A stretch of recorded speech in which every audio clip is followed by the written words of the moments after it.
Every 4 years, an election is held in the United States to determine the president. The person that receives a majority of electoral votes wins and becomes the president. Sometimes this is the person that is already president, and sometimes it is a new person.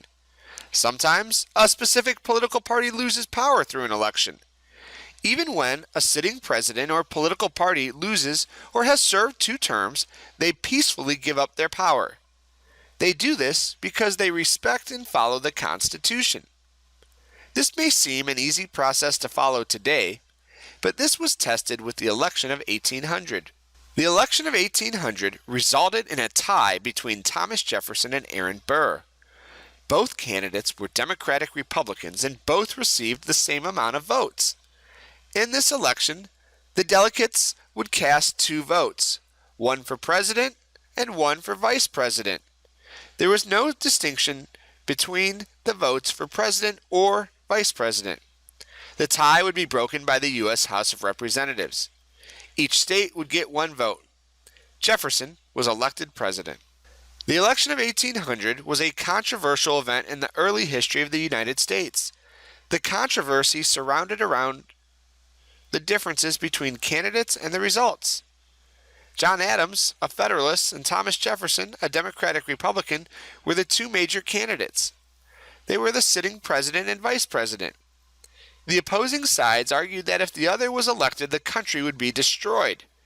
The biggest controversy of the election surrounded the results. Thomas Jefferson and Aaron Burr received the same amount of votes.